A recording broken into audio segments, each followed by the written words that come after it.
Hello, welcome you all. तो फिर आज फिजिक्स स्टार्ट करते हैं, ठीक ना।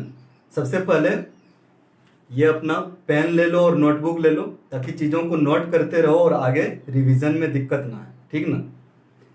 तो चलो आज 11th के फिजिक्स से स्टार्ट करेंगे, ठीक ना। अब फिजिक्स के स्टार्ट करने के पहले कुछ मैथमेटिकल टूल्स पढ़ेंगे, ठीक। मैथमेटिकल टूल्स फॉर फिजिक्स, यहाँ पे इसको टूल्स क्यों नाम दिए, ठीक है ना। और इसको समझते हैं टूल क्या होता है, उसको पहले समझ लेते हैं। अगर एक जॉब दें कि इसको दो पार्ट में करना है, यहाँ से या तो इसको ऐसे तोड़ के कर सकते हैं, पता नहीं टूटेगा कि नहीं टूटेगा, ठीक। या फिर इसको हेक्सो से काट के ऐसे कर सकते हैं दो पार्ट में। तो चूज क्या करोगे, कैसे करना है। तुरंत ऐसे इसको तोड़ना स्टार्ट कर दें या फिर कहीं से जाए थोड़ा सा हेक्सो खोज के लेते हैं फिर उसको करें, ठीक। तो ऑब्वियस कहोगे कि नहीं सर ये हेक्सो से ही काटना ठीक होगा। तो यहाँ पे हेक्सो क्या था कि एक टूल यूज किए जो इसको अच्छी तरीके से काट सकते हैं, और जो मेरा पर्पस था कि इसको दो पार्ट में डिवाइड करना वो इजी से हो सकता है। यहाँ पे टूल था वो हेक्सो, ठीक है ना। ये हमारे काम को इजी कर दिया, ओके। उसी तरह से जब हम लोग फिजिकल लॉ का यूज करके कुछ इक्वेशन फॉर्म करते हैं, ठीक है ना, तो वहां पे वैल्यू फाइंड कर लिया। फिजिक्स में अल्टीमेटली क्या होता है कि कोई चीज का हमको वैल्यू फाइंड करना होता है, ठीक। तो वो वैल्यू फाइंड करने के लिए वो इक्वेशन को सॉल्व करना होता है। इक्वेशन को जब सॉल्व करने के लिए फॉर्म करने के बाद कुछ मैथमेटिक्स यूज करते हैं, और वो मैथमेटिक्स को यहाँ पे मैथमेटिकल टूल्स बोले हैं। तो क्या हो गया, अल्टीमेटली मैथमेटिकल टूल्स वर्क को इजी कर रहा है। फिजिकल वर्क को जो फिजिक्स में काम करेंगे हम लोग, जो इक्वेशन सॉल्व करेंगे उसको इजी कर रहा है। तो ठीक हो गया। इसको जीरो लेवल का टॉपिक देते हैं, ठीक ना। इसका जीरो नंबरिंग करते हैं क्योंकि ये हर जगह यूज होगा, और फिजिक्स का जहाँ कैनेमेटिक्स से स्टार्ट करेंगे वहाँ वन देंगे, ठीक। तो इसका कुछ टॉपिक्स हैं मैथमेटिकल टूल्स में हम लोग कवर करेंगे। अलजबरा, ट्रिग्नोमेट्री, कोऑर्डिनेट ज्योमेट्री, ये तो 10th में पढ़ा हुआ है, ये तो इजी होगा बहुत। एक नया टॉपिक आ जाएगा कैलकुलस, ठीक। और दूसरा एक नया टॉपिक होगा वेक्टर, ठीक ना। कैलकुलस में हम लोग देखेंगे कि क्या होता है, पूरा डिटेल में देखेंगे, घबराने की बात नहीं है। इसमें डिफरेंशियल कैलकुलस, इंटीग्रल कैलकुलस दोनों कवर करेंगे, ठीक ना। और वेक्टर में भी देखेंगे कि ये जो फिजिकल क्वांटिटीज हैं ये स्केलर और वेक्टर किस हिसाब से होता है, और वेक्टर का कुछ प्रॉपर्टी होती है वो भी स्टडी करेंगे। फिर यहाँ पे कुछ ग्राफ होगा, कुछ फंक्शन का ग्राफ प्लॉट करेंगे कि ये स्पेस के साथ में किस हिसाब से दिखती हैं, या टाइम के साथ में कोई क्वांटिटी जब वेरी करती हैं तो उसका ग्राफिकल रिप्रेजेंटेशन किस हिसाब से होता है। तो कुछ ग्राफ प्लॉट करेंगे, ठीक। तो ये 4 इजी होगा, और ये 3 थोड़ा सा न्यू टॉपिक होगा जिसको आराम से समझेंगे, ठीक ना। तो ये सबसे पहले अलजबरा में कवर करेंगे क्वाड्रेटिक इक्वेशन। देखो क्वाड्रेटिक इक्वेशन तो 10th में पढ़ा हुआ है, ठीक है ना। फिर डिटर्मिनेंट्स बहुत इजी है, न्यू टॉपिक होगा लेकिन बहुत इजी है, ठीक। फिर exponential factor, logarithm, sequence series और बाइनोमियल एक्सपेंशन, ठीक है ना। ये सब देखेंगे, इजी ही है, ठीक ना। तो आज ये वाला वीडियो में ये 2 टॉपिक कवर करेंगे, फिर नेक्स्ट वीडियो में ये, फिर ये 2-2 करके 3 लेक्चर में टोटल अलजबरा देंगे, ओके, ठीक है। तो फिर यहाँ पे अगर इसको जीरो नाम दिए तो ये इस टॉपिक को 0.1 बोल देते हैं, ठीक ना। और ये हो गया 0.1, तो इसको यहाँ पे 0.1.1, ठीक है ना। ये क्वाड्रेटिक इक्वेशन स्टार्ट कर, तो ठीक है। सो ये टॉपिक क्वाड्रेटिक इक्वेशन में टोटल रिवीजन है, 10th क्लास में जो पढ़ लिए हो वही है। बस न्यू में क्या है इसका देखेंगे कि फिजिक्स में कहाँ हम लोग 11th में यूज करेंगे, या फिर इक्वेशन फाइंड करने के लिए कहाँ यूज करेंगे, ठीक है ना। तो चलो क्वाड्रेटिक इक्वेशन में क्या था कि एक क्वाड्रेटिक एक्सप्रेशन है, पहले x² plus bx plus c, ये एक एक्सप्रेशन है।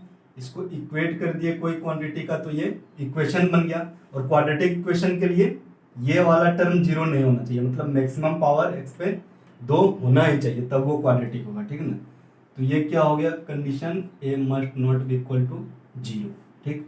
और a b c यहाँ पे कांस्टेंट है, x वेरिएबल है, a b c कांस्टेंट है। हम लोग रियल वर्ल्ड में डील करेंगे फिजिक्स को अभी, ठीक है ना। तो फिलहाल यहाँ पे a b c real coefficients है, ठीक है ना। a b c belongs to real number और a b c constant, okay. तो यहाँ से ये इक्वेशन अगर आ जाती है कहीं पे, इसको सॉल्यूशन निकालते थे। इसका सॉल्यूशन क्या निकालते थे? श्रीधराचार्य फॉर्मूला से। उन्होंने क्या किया कि इसको परफेक्ट स्क्वायर बनाया, उसके बाद से सॉल्यूशन निकाला।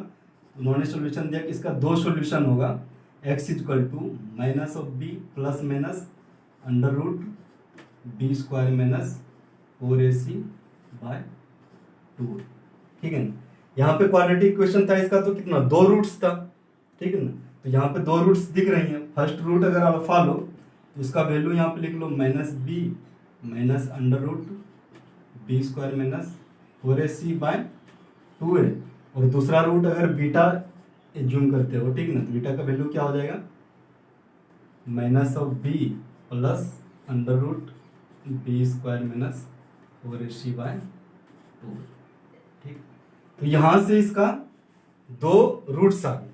या तो डायरेक्ट ये फॉर्मूला लगा के यूज कर सकते हो, या फिर इसको फैक्टराइज कर सकते हो। फैक्टराइज करके भी वहां से इसका दो फैक्टर आता था इस हिसाब से, x minus alpha times of x minus beta equal to 0। यहाँ से आ जाता था एक्स का वैल्यू अल्फा एंड बीटा। ठीक। पहले इसको इक्वल टू 0 करते थे, फिर ये इक्वल टू 0 करते, यहाँ से अल्फा बीटा आ जाता था। ठीक। ये हुआ कि उसका सॉल्यूशन फाइंड कर लिए। ठीक। अब कुछ रिलेशन होता था रूट्स एंड कोफिशिएंट्स। ठीक है ना। यहाँ पर रूट्स क्या है, अल्फा, और समेशन ऑफ रूट्स क्या हो जाता था, minus b by a and product of root is equal to c by. ये हम लोग 10th क्लास में पढ़ चुके। ओके। तो क्वाड्रेटिक इक्वेशन यहाँ पे हम लोग, अब देखो इसका क्या हुआ सिग्निफिकेंस। एक हम लोग ग्राफ देखते थे। ठीक है ना। ये जो एक्सप्रेशन है इसमें अगर a ग्रेटर देन, ठीक है ना, if a is greater than 0, a positive है, ठीक है ना, इसका ग्राफ होता था कुछ स्पेस में। स्पेस का मतलब दो कोऑर्डिनेट मान लो, ये x ये y। ये अपवर्ड पैराबोला होता था कुछ। ये इसके ऊपर भी हो सकता है, इसके और नीचे हो सकता है। ठीक ना। ये अपवर्ड पैराबोला होता था, अपवर्ड पैराबोला। ठीक है ना। ये एक्सप्रेशन किसका हुआ, ये x square plus b x plus c. ठीक है ना। ये जो पूरा इक्वेशन है यहाँ पे, ये हो गया x square plus b x plus c. ठीक है ना। जब इसको इक्वेट टू 0 करते थे, ध्यान देना, इक्वेट टू 0 का मतलब एक वैल्यू जहां पे इसका वैल्यू ये y equal to f x हो गया। ठीक ना। ये फंक्शन का वैल्यू 0 था, इसको अगर एफ एक्स नाम देते हो, कोई फंक्शन है, तो ये फंक्शन का वैल्यू 0 का हो रहा है। ये वाला इस लाइन पे फंक्शन है y इक्वल टू 0, इस लाइन पे हो रहा है। ठीक है ना। तो ये वाला इक्वेशन जो लाइन को यहाँ पे कट करता था, इसको कहते थे अल्फा बीटा। ठीक। यहां तक क्लियर है। अब अगर क्या होगा, कब a लेस देन 0 होगा। ठीक है ना। a अगर 0 होगा तो वो क्वाड्रेटिक होगा ही नहीं। ठीक है ना। वो कंडीशन है। a जब लेस देन 0 होगा तब होता था ये इस हिसाब से डाउनवर्ड पैराबोला। ठीक है ना। इसको क्या कहते थे, डाउनवर्ड पैराबोला। ये इक्वेशन हो गया x square plus b x plus c का। a जब लेस देन 0 होता था, इसको नाम देते थे डाउनवर्ड पैराबोला। ठीक है ना। पैराबोला मतलब ये जो इक्वेशन शेप लग रहा है, इस शेप को पैराबोलिक शेप कहते हैं, बस इतना। तो ये डाउनवर्ड, ये अपवर्ड था, ये डाउनवर्ड। अब देखो फिजिक्स में इसका यूज, जब हम लोग कोई स्टोन को एयर में थ्रो किए, ठीक है ना, कोई रेसिस्टेंस नहीं है, कुछ नहीं है, आइडियल केस में देखो, इसको थ्रो किया यहां से, ऐसे गया, यहां पे आ गया। ठीक है ना। ठीक। तो फिजिक्स में ये जो शेप हुआ, शेप कौन सा था, एक हाइट जा रहा था, एक हाइट जा रहा था इसका y एक्सिस पे, और x एक्सिस में इधर की ओर हॉरिजॉन्टल डिस्टेंस जा रहा था। ठीक है ना। तो ये जो शेप दिख रहा है, ये पैराबोलिक शेप होता है। ठीक है ना। ये हुआ कौन, डाउनवर्ड पैराबोला, डाउनवर्ड पैराबोला। ठीक है ना। इन रियल लाइफ, ये रियल लाइफ सिचुएशन, अभी जो फेंके वो जो शेप इसका पाथ देखा, ये पाथ का क्या इक्वेशन हो जाएगा, इक्वेशन होगा x square plus b x plus c. ठीक है ना। इस केस में डाउनवर्ड के केस में क्या था, एज लेस देन 0, ठीक, ये हो गया। अगर कोई कहे कि जमीन पे यहाँ पे कोई बंदा खड़ा था, इसने फायर किया, अभी जैसे मिसाइल फायर करता है, ठीक ना, और या फिर स्टोन यहाँ से फायर किया, तो यहाँ पे ये इक्वेशन उसका दिया हुआ है, ठीक है ना, तो यहाँ पे उसने कट किया, तो वो कहेगा कि अच्छा यहाँ एक बकेट रखा हुआ है, यहाँ से कितना दूर पे रखेंगे ये बकेट को, ठीक है ना, ताकि ये बॉल उसमें चला जाए, एक हो गया। दूसरा, और इसी को हॉरिजॉन्टल डिस्टेंस जो कवर करते हैं, इसको कहते हैं फिजिक्स में रेंज, ठीक है ना, रेंज, ठीक, यहां से यहां तक इसका हाइट हो गया, ये रेंज हो गया। तो अब देखो ये पैराबोला है, जिस जो एक्स एक्सिस को जहां पे कट करता था वो क्या हो गया, ये वाला पॉइंट अल्फा हो गया रूट्स में, ये वाला पॉइंट बीटा हो गया, ठीक। अगर इसका ये इक्वेशन पता रहे, इक्वेशन दे दे कि अच्छा एक थ्रो किए, ठीक है ना, फॉर एग्जाम्पल एक थ्रो किए और उसका इक्वेशन आ गया minus of x square plus 2x, ठीक है ना, इसका इक्वेशन आ गया minus of x square plus 2x। अब पूछ रहे हैं कि इसका रेंज क्या है, तो रेंज क्या होगा, इसका दो रूट्स निकालो, तो अपना फंक्शन था minus of x square plus 2x, ये पाथ दे दिया, गिवन पाथ, ठीक है ना, गिवन पाथ ऑफ स्टोन, जो भी कर दो, ये दिया हुआ है। अब इसका पूछ रहा है फाइंड रेंज, रेंज पूछ रहा है, मतलब यहां से यहां तक है, इसका दो रूट्स निकालो, इसको सॉल्व करो पहले, minus of x square plus 2x equal to 0, range यहाँ पे पूछ रहा है, यहाँ पे y का वैल्यू क्या है, 0 है, 0 से इक्वेट किए, क्वाड्रेटिक इक्वेशन बनाए, ठीक है ना, यहाँ से x कॉमन लो, क्या हो गया minus of x plus 2 equal to 0, एक वैल्यू क्या दिया x इक्वल टू 0, दूसरा वैल्यू क्या दिया x इक्वल टू 2, तो यहाँ पे ये वाला वैल्यू 0 हो जाएगा और ये वाला वैल्यू 2, ठीक है ना, अल्फा का वैल्यू 0, बीटा का वैल्यू 2, और रेंज क्या होता था, ये जो रेंज हुआ ये बीटा माइनस अल्फा, यहाँ पे 2 माइनस 0 क्या होगी, 2 माइनस 0 इक्वल टू 2। तो इस हिसाब से ये इसका ये दिख गया कि ये जो क्वाड्रेटिक इक्वेशन था, ये जब स्टोन थ्रो करते हैं तो उसको उसके पाथ को रिप्रेजेंट करता है, ठीक है ना, यहाँ से फिजिक्स स्टार्ट हो गया। और प्लस बहुत जगह ये आता है, इक्वेशन आता है जहाँ पे ये सॉल्व करना पड़ता है, ठीक है ना, तो उसको इस हिसाब से सॉल्व करेंगे। तो ये हो गया एक ओवरव्यू ऑफ क्वाड्रेटिक इक्वेशन, ठीक। अब दूसरा टॉपिक पे आते हैं, इसका डिटर्मिनांट, ठीक है ना, दूसरा टॉपिक डिटर्मिनांट। ओके, सो अभी स्टार्ट करते हैं दूसरा टॉपिक डिटर्मिनांट, ठीक है ना। डिटर्मिनांट ये क्या है, determinant is a square arrangement of number, number का कुछ अरेंजमेंट है जो स्क्वायर टाइप देखने में लगता है, ठीक है ना, ये, और इसको रिप्रेजेंट करते हैं या तो डेल्टा से या फिर डी से, ठीक है ना। अब ये स्क्वायर अरेंजमेंट क्या हुआ, ठीक है ना, स्क्वायर अरेंजमेंट देखो, इस हिसाब से अगर कोई नंबर अरेंज करें ए बी सी डी, ठीक है ना, कितना रो हुआ, 2 रोज, ठीक है ना, 2 कॉलम, ठीक है ना। यहाँ पे क्या था, row is equal to column, ठीक है ना, the number of rows is equal to number of column हो गया, तो इसको स्क्वायर अरेंजमेंट करते हैं, ठीक। तो ये हुआ स्क्वायर अरेंजमेंट। डिटर्मिनांट के लिए यहाँ पे बाहर में जिस तरह से मॉडुलस साइन लगाते हैं ना, तो यहाँ पे एक्चुअल मॉडुलस नहीं है, इसको डिटर्मिनांट कर, ठीक है ना। अब यहाँ कितना रोज था, 2 रोज था, 2 कॉलम था, ये स्क्वायर हुआ, square of determinant of order 2, ठीक है ना, इसको रिप्रेजेंट किए इस हिसाब से, ठीक है। इसको पढ़ेंगे क्या, डिटर्मिनांट, डिटर्मिनांट ऑफ ऑर्डर 2, ठीक है ना, डिटर्मिनांट ऑफ ऑर्डर 2। इसका वैल्यू कैसे निकालते थे, ये डायगोनल पहले लिखो a इंटू डी माइनस कर दो उसमें ये c इंटू बी, ठीक है ना, ये इसका वैल्यू हो गया डिटर्मिनेंट का। ओके, एग्जांपल अगर दें, फाइंड डिटर्मिनेंट ऑफ 1 2 3 4, तो ये क्या हो जाएगा 1 × 4, सबसे पहले लिखो 1 × 4 माइनस 3 × 2, 3 × 2, वैल्यू क्या आ गया 4 - 6 = -2, ये डिटर्मिनेंट का वैल्यू हुआ -2। ओके, तो यहां पे देखिए डिटर्मिनेंट ऑफ ऑर्डर 2। अब चलो देखते हैं डिटर्मिनेंट ऑफ ऑर्डर 3, ठीक है ना। डिटर्मिनेंट ऑफ ऑर्डर 3, ठीक है ना।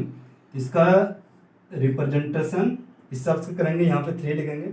ऑर्डर 3 में क्या होगा कि 3 कॉलम एंड 3 रोज होगा, ठीक। हम लोग यहाँ A B C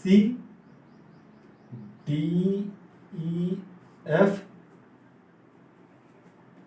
G H I, देखो इसका वैल्यू कैसे लिखते थे, इसका वैल्यू हो जाता, इसको किसी भी रो या किसी भी कॉलम के करस्पॉन्डिंग एक्सपेंड कर सकते हो, ठीक है ना। या तो इसके करस्पॉन्डिंग एक्सपेंड करो या इसके करस्पॉन्डिंग एक्सपेंड करो, ठीक है ना। बस ध्यान में क्या रखना होता है, ये साइन ध्यान में रखना है। साइन कैसे, अगर ये यहाँ पे प्लस बाद वाला के साथ माइनस ले लेना, ठीक है ना, ठीक, फिर प्लस। यहाँ पे प्लस था, इधर भी लोगे बाद वाला के साथ माइनस ले लेना, ये फिर प्लस।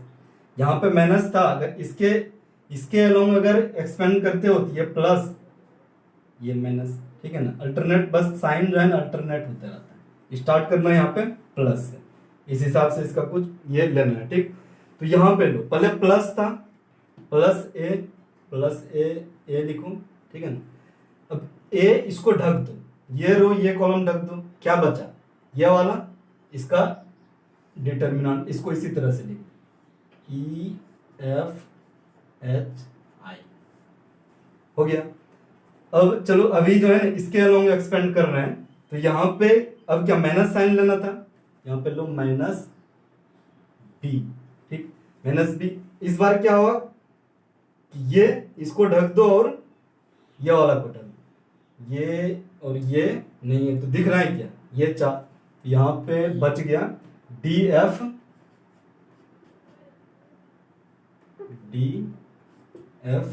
And GI। फिर ये अब C लेना है, C के साथ क्या था प्लस, तो प्लस C करो, तो ये इसमें क्या हो जाएगा, ये वाला 2 ऑर्डर का डिटर्मिनेंट बचेगा DEGH, DE एंड GH, ठीक। ये बहुत इजी है, बस अभी पूरा बेसिक से चल रहे हैं इसलिए थोड़ा सा नहीं लग रहा होगा, ठीक है ना। अब इसको एक्सपेंड करो, कैसे एक्सपेंड कर सकते हो, ये तो पता है कि 2 में इसको एक्सपेंड कैसे करेंगे, ठीक है ना। ये मल्टीप्लाई माइनस ये, यहाँ पे क्या होगा, ये मल्टीप्लाई माइनस ये, ठीक है ना। ये दोनों को मल्टीप्लाई करो माइनस करो तो क्या हो गया, A × EI - HF, ठीक, -B × DI।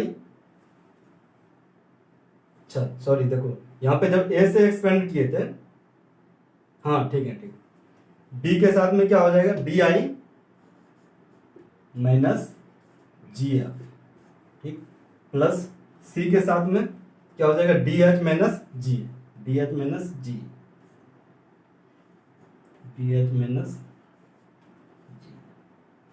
ओके। ये हो गया, ये डिटर्मिनेंट का एक्सपेंशन, ओके। इसको किसी भी रो या किसी भी कॉलम इसके रिगार्डिंग भी एक्सपेंड कर सकते हो, इसके रिगार्डिंग भी या किसी भी रिगार्डिंग। बस ध्यान क्या रखना है, साइन ऐसे अल्टरनेटिव में प्लस से स्टार्ट करें, ये वाला के साथ में माइनस, ये वाला के साथ में माइनस, ये माइनस, ये माइनस, मतलब ठीक है ना। तो अब इसका एक एग्जांपल कर लेते हैं 3/3। तो ये रहा एग्जांपल, इसमें से क्वेश्चन क्या है, find the determinant of this. ये जो डिटर्मिनेंट है इसका वैल्यू फाइंड करना है, ठीक है ना। Find the value of this determinant, ठीक है ना। Find the value of this determinant, ठीक है ना। ये जो डिटर्मिनेंट दिया हुआ है, ओके, इसका वैल्यू फाइंड करना है। वैल्यू क्या था कि चलो पहले इसके अलोंग एक्सपेंड कर, ठीक, इसके अलोंग। तो यहाँ पे क्या था, इसके साथ में प्लस लेना था, इसके साथ में माइनस लेना था, इसके साथ में प्लस लेना था, ठीक है ना। ये वाला यहाँ पे देखो इज इक्वल टू, सबसे पहले 8 है, ठीक है ना, 8 ये था, अब बच गया क्या, ये दोनों, 8 इंटू 0, ठीक है ना, 8 इंटू 0 माइनस 4 इंटू 3, 4 इंटू 3, ठीक। अब क्या, इस बार माइनस लेना है इसके साथ में, माइनस, देखो यहाँ -2 ही है, कोई बात नहीं, -2 ही लिख दो। इधर क्या हो जाएगा, 6 into 0 1 into 3, 6 into 0 minus 1 into 3, ठीक है ना। अब क्या बच गया, +4, यहाँ पे 6 into 4 minus 1 into 8, 6 into 4 minus 1 into 8, okay. तो यहाँ पे देखो इज इक्वल टू 8, ये हो गया 0 -12, minus minus plus, +2 into 0 minus 3 +4 into 24 minus 8, okay. ये क्या हो गया, 8 को इससे मल्टीप्लाई करेंगे -12 से, क्या हो जाएगा, -96, यहाँ पे 2 को -3 से -6, ये हो जाएगा, +4 को किससे मल्टीप्लाई करना है, 16 से, +64, ये टोटल क्या हो गया, 102 + 64, इसको करेंगे 8 3 -38 आया, ये डिटर्मिनेंट का वैल्यू -38 आया, ठीक है ना। इसको एक्सपेंड किए थे इसके अलावा, ठीक। अभी देखो, जब कहीं पे दिख रहा है कि यहाँ पे 0 है, अगर इसके अलोंग एक्सपेंड करेंगे या इसके अलोंग एक्सपेंड करेंगे तो एक कैलकुलेशन घट जाएगा, क्योंकि बाहर में ही किसी के साथ में मल्टीप्लाई 0 हो जाएगा, ठीक है ना। तो आओ देखते हैं, एक्सपेंडिंग अलोंग दिस, ठीक है। यहाँ पे क्या है, सबसे पहले साइन देख लो क्या करना है, सबसे पहले स्टार्ट ये वाला से स्टार्ट करो, प्लस से, ये वाला माइनस से, ये वाला प्लस से, देख लिया, प्लस माइनस प्लस, ठीक है ना। तो चलो, ये क्या था, 1, यहाँ पे लिखो, क्या हो जाएगा इसका वैल्यू, 1 इंटू 1 में क्या बच गया, ये इसको भूल दो, ठीक है ना, ये रोज एंड ये कॉल, तो बच गया क्या, -2 इंटू 3, इसका वैल्यू हो जाएगा -6, और -8 इंटू 4 32, ठीक। फिर ये 4 के साथ में माइनस आना है, ठीक है ना, -4, बच गया क्या, 8 इंटू 3 24 -6 इंटू 4 24, ठीक। इंटरेस्टिंग बात क्या है, लास्ट में 0 है, 0 में कोई भी चीज से मल्टीप्लाई करेंगे तो 0 ही होगा, कैलकुलेशन का मतलब नहीं बन रहा है वहां पे, ठीक है ना। जो भी होगा ये वैल्यू 0 ही होगा, इसलिए इसको 0 रहने दो। तो इसको कैलकुलेट करो, इज इक्वल टू, यहाँ क्या हो जाएगा, 1 से मल्टीप्लाई है, इसका वैल्यू हो गया -38, और ये 24 -24 0 है, 0 इंटू 4 0, -0 इक्वल टू क्या हो गया, -38। देखो इसमें कम कैलकुलेशन करना पड़ा, वही कैलकुलेशन करने के टाइम में देखेंगे कि जहां पे 0 दिखे ना उसके अलोंग एक्सपेंड कर दो, ठीक, तो जल्दी से कैलकुलेशन हो जाएगा। तो ये था कि थर्ड ऑर्डर का डिटर्मिनेंट कैसे देखेंगे, हायर ऑर्डर का भी इसी हिसाब से करते हैं, मैंने हम लोग यहाँ पे थर्ड ऑर्डर तक का यूज करेंगे, क्योंकि वेक्टर्स ऑफ क्वांटिटी में हम लोग 3 डायमेंशन में यूज करते हैं, 3 डायमेंशन में 3 क्वांटिटीज रहती है, ठीक। इसका यूज कहाँ था, ठीक है ना, यूज जब वेक्टर पढ़ रहे होंगे, ठीक है ना, वेक्टर का जब क्रॉस प्रोडक्ट निकालेंगे तो ऐसे एनालिटिकल निकालने में थोड़ा सा लेंदी रहता है, ठीक। वहां पे डिटर्मिनेंट का यूज करेंगे तो बहुत जल्दी से क्रॉस प्रोडक्ट निकल जाएगा। क्रॉस प्रोडक्ट अगर वेक्टर का निकला, क्रॉस प्रोडक्ट का यूज होता है फिर वो टॉर्क निकालने में और भी बहुत जगह यूज होता है, ठीक ना। तो आज का क्लास अब इतना ही रखते हैं, इसके बाद वाला में 2 टॉपिक आगे से कवर करेंगे, ठीक। अगर किसी को कहीं पे भी कुछ डाउट होगा तो कमेंट बॉक्स में लिख देना, और या फिर ये मेल भी कर सकते हो इस पे, ठीक। ऐसा डाउट रहे जो कि इसमें कुछ पिक्चर रहे तो उस हिसाब से इसको मेल भी कर सकते हो। मेल कैसे, किस पे कर सकते हो, spectrum SPECTRUM spectrum.doubt DOUBT doubt@gmail.com, ठीक है ना। इस पे मेल कर सकते हो, कोई डाउट ओके, ठीक है, thank you, see you again.